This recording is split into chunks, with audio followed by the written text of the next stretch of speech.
the tranquil, vibrant, and magical woods of Eversong. The incredible font of magical power lies to the north of this land. The Omani trolls were the first to live near the well, considering the land sacred. The Omani would live and prosper within its magical power. After the Sundering, when the continents of Azeroth were forever split, the highborn elves were exiled from Kalimdor for their part in the Sundering. The High Elves' first king was Dathomir Sunstrider, who led his people to the north of the Eastern Kingdoms, known as Eversong. Discovering the fount, Dathomir poured a vial of arcane energy from the Well of Eternity, and the elves claimed it as their own, resulting in the elves and the Omani trolls becoming mortal enemies from that point on. The elves built many strong magical defenses, and although the Omani tried to take back their land, they were never able to get past the elven defenses.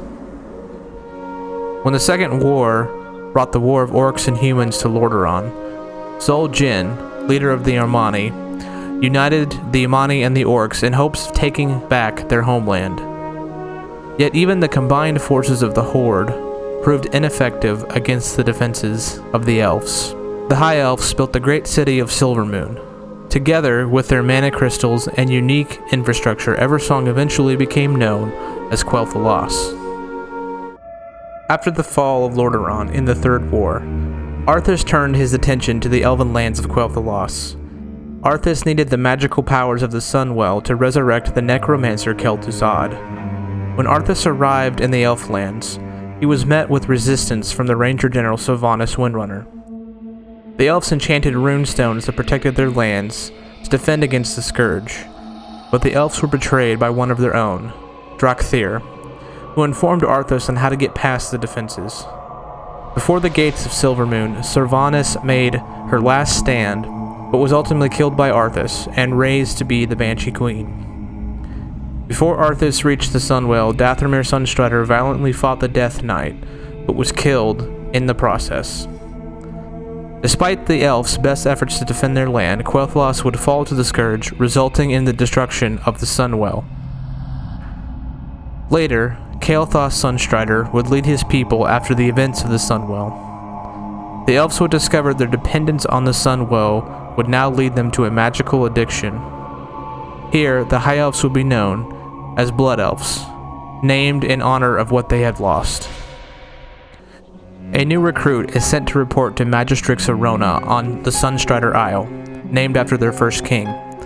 The recruit needs to learn how to control the magical addiction, as well as manage the magical creatures roaming the land. Well Watcher Selenian sends the recruit to the Shrine of Dathomir, which has a foul magical taint about it, the lingering effects of the scourge. The wretched are what happens to Blood Elves when they give in to their addiction to magic. A wretched named Felidrin the Banished is summoning arcane wraiths atop Falthrin Academy, and needs to be stopped for Sunstrider to again be safe. After aiding Sunstrider Isle, Magistrix Arona sends the recruit to Falconwing Square. On the path to Falconwing, the recruit finds a dead courier, killed by the wretched, who have been raiding the travelers along the path. Aeldon Sunbrand, captain of the Bloodhawks, informs the recruit that the wretched have also stolen mana crystals, which can be used to blow holes in the walls of Silvermoon. The recruit is sent to deal with the wretched, retrieve the crystals, as well as deactivate the arcane defenders that have gone rogue. The captain then sends the recruit to report to the lay keeper Cadanus to the North Sanctum. Cadanus informs the recruit that the West Sanctum has had some anomalies, and sends the recruit to report to Valenia. Upon arriving at the West Sanctum, the recruit finds mana wraiths all around the sanctum, as well as a night elf spy scouting out Eversong. The recruit retrieves a detailed map of Eversong from the Kaldorei, and returns it to Captain Sunbrand. Sunbrand sends you to deal with a dwarven spy who has been giving information to the Alliance. The recruit is then sent to Fairbreeze Village. Ranger Degalian informs the recruit that Sunsail Anchorage is being ransacked by the wretched. This port is too valuable a naval base to the Blood Elves, so the recruit is sent to secure the area. Lorenia Riverwind has been keeping watch over the Scorched Grove. Here, the Blood Elves burn the forest to keep the scourge out. Unfortunately, the keepers are trying to restore the wood It must remain scorched to keep the scourge out. The recruit is then tasked with putting the spirit of an old tree keeper to rest. Magistrix Lorana sends the recruit to push back the scourge to the south and to find her missing apprentice in the Dead Scar. The Dead Scar refers to the path the scourge took to get to the sunwell. The whole land is dead and desolate, cutting right through the center of Eversong. The rune stones are the only thing keeping a majority of the scourge out of Eversong. The recruit is sent to test the effectiveness of the rune stones. The recruit then finds apprentice Merveda at the East Sanctum. She has been testing the soil in the Dead Scar to see if the land can be healed and planted in again. Unfortunately, the damage the scourge did to the land seems to be permanent. The recruit travels to the southeast to Farstrider Retreat. The retreat is the primary defense against the Amani troll encampment to the southeast. The recruit is sent to deal with the troll threat and to take out their leader, Zul Morash. The Amani are planning a raid on Fairbreeze village, and the recruit warns the ranger Degalion.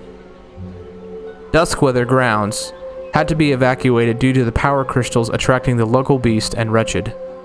The magical attraction can prove to be too much for even the blood elves. The recruit is sent to deactivate the crystals and to put the roaming beasts down in the hopes that Duskwither will once more be safe. Although Eversong has seen its recent tragedies, the Blood Elf people will not be so easily defeated, and Silvermoon still stands as a testament to the magical skill and the will of the Blood Elves and Quel'thalas.